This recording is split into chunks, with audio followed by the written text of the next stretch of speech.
శబ్దం 2 hours 28 minutes run time తో theatres తో రిలీజ్ అయిన ఈ సినిమా యొక్క ప్రీమియర్ షో అయితే చూసా. వైశాలి పేమ్ డైరెక్టర్ అరివల్ గంగ్ గారు ఇంకా హీరో ఆది గారి కాంబినేషన్ లో మళ్ళీ రావడంతో, అందులోనూ హారర్ థ్రిల్లర్స్ ఛానల్స్ కావడంతో కొన్ని ఎక్స్పెక్టేషన్స్ అయితే ఉన్నాయి. ఇక చూసాక నాకైతే నేను ఇక్కడ ఏం చెప్పినా కానీ జస్టిఫికేషన్ లాంటి plus and minus points rating కూడా చూస్తే మీకు ఇంకా క్లారిటీ వస్తుంది. ఇక సినిమా చూసాక నాకైతే ఓకే బానే ఉందండి. థ్రిల్లర్ ఫ్యాన్స్ కి నచ్చుతుంది. Visually and more over technically చాలా రిచ్ గా ఉంది. ఇన్ఫాక్ట్ సినిమా స్లో అవుతున్నా కూడా మూడ్ అయితే థ్రిల్లర్ లోనే మెయింటైన్ చేశారు. కానీ థ్రిల్స్ విషయంలో మాత్రం కొంచెం లిమిటెడ్ థ్రిల్స్ అండ్ హారర్ మాత్రం ఒక 3-4 ప్లేసెస్ అంతే.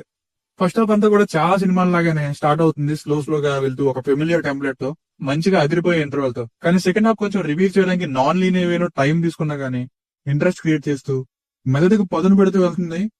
కానీ ఇన్ఫాక్ట్ అక్కడే రివీల్ అయ్యేది కాదు. థ్రిల్లర్ మూవీస్ ని ఇష్టపడే వారికి డెఫినెట్ గా నచ్చే మూవీ ఇది. మిగతా ఆడియన్స్ కు మాత్రం ఫ్యూ సీన్స్ వరకు మాత్రమే చెప్పొచ్చు. ఫ్యామిలీస్ చూడొచ్చు అంటే చూడొచ్చు, కానీ కొంచెం అసహ్యించుకునే విధంగా డెడ్ బాడీస్ అవి చూపిస్తారు. అది పర్లేదు అనుకుంటే చూడొచ్చు. బేసిక్ స్టోరీ లైన్ ఏంటంటే, ముంబైలో కాలేజ్ లో సూసైడ్ చేసుకుని ఇద్దరు చనిపోతే అది నిజంగా సూసైడా లేదా ఏదైనా పారానార్మల్ యాక్టివిటీ అయినా దెయ్యం పనేనా అని తెలుసుకోవడానికి గోస్ట్ ఇన్వెస్టిగేటర్ అయిన హీరోని తీసుకొస్తా. అప్పుడు హీరో ఏం చేశాడు, అసలు ఎందుకు సూసైడ్స్ జరుగుతున్నాయి అన్నది story. Plus points, lead actors performances బాగున్నాయి. ఆది పినిశెట్టి గారు అండ్ లక్ష్మీ మేనన్ గారు వీళ్ళు ఎక్కువగా కనిపిస్తారు. వైశాలి మూవీ డైరెక్టర్ అరివాల్ గంగ్ గారు మాకు ఇక్కడ కనిపించింది. వైశాలి సినిమా చూసిన వాళ్ళకి తెలుస్తుంది. మెయిన్ గా కొంచెం అదే రూట్ లో వెళ్లారు. ఇంటర్వల్ సీన్ అదిరింది, స్క్రీన్ ఆగిపోయింది అనుకున్నా, కొత్తగా ట్రై చేశారు. ఇంకా అక్కడక్కడ హారర్ టచ్, ఓవరాల్ గా ఏం జరిగిందో చెప్పలేమన్నట్టుగా సాగిన narration, few thrills, extraordinary visuals ఇవి బాగున్నాయి. Last but not least music and background score by SS Thaman garu. First titles వచ్చే సాంగ్ నే మా లచ్చా గుమ్మాడి గుమ్మాడి రా పాటలా ఉంది. బ్యాక్గ్రౌండ్ స్కోర్ కొన్ని చోట్ల పర్లేదు.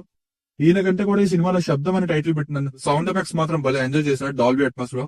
చూస్తే మాత్రం డాల్బీ అట్మాస్ ఉన్న థియేటర్ లో చూడండి. ఎస్పెషల్లీ హార్ట్ బీట్ కూడా వినపడే ఒక సీన్ ఉంటుంది సెకండ్ హాఫ్ లో. ఎక్సలెంట్ గా సౌండ్ ఎఫెక్ట్స్ డిజైన్ చేశారనిపించింది. మైనస్ పాయింట్స్, ఎంత గ్రాండ్ గా తీసి థ్రిల్స్ తక్కువ అయ్యేలా చేశారు. సెకండ్ హాఫ్ లో ఏం జరుగుతుందో ఆలోచించే లోపే నాన్ లీనియర్ స్క్రీన్ ప్లే తో మరో విషయం చూపిస్తారు. ఎఫెక్టివ్ గా చెప్పాల్సిన పాయింట్ సింపుల్ గా తెలియజేస్తారు. మొత్తం సెకండ్ హాఫ్ లో స్క్రీన్ ప్లే బాగానే వర్కౌట్ అయినా కానీ అసలు విషయం రివీల్ అవ్వదు. అలా అని ఆలోచించడానికి టైం కూడా ఎవరు. ఒకరొక పాయింట్ లో మొత్తం అన్ని ఒక్కసారిగా రిలేట్ చేసుకుంటే అప్పుడు అన్ని డాట్స్ కనెక్ట్ అయ్యాయి. అండ్ ఫైనల్ గా రిలేట్ చేసుకున్న తర్వాత ఆలోచిస్తే స్టోరీ మళ్ళీ ఇదే expected thing. Flash back portions ఇంకా బాండ్ లా ఉంటే చూసుకోవాల్సిందే. కొన్ని ఇంపార్టెంట్ విషయాన్ని హైలైట్ చేయాల్సిన వాటిని మాటల వరకే పరిమితం చేశారు. బిఎఫ్ఎక్స్ మన డిమోంటి కాలనీ 2 లాగే పూర్ గా ఉంది. తెలిసిపోతుంది క్లియర్ గా బిగ్ స్క్రీన్ మీద.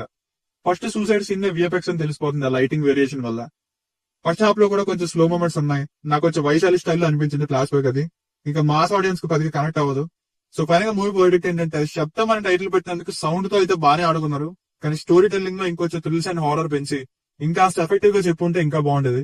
బట్ ఇప్పుడు కూడా ఒకసారి చూడడానికి బాగానే ఉంది మూవీ. అందుకే అంటున్నాను థ్రిల్లర్ ఫ్యాన్స్ కి వస్తుంది, మిగతా వాళ్ళకి డిపెండ్స్ అని. Decent thriller but it would have been more impactful. దీనికి రేటింగ్ వచ్చేసి ఇది నా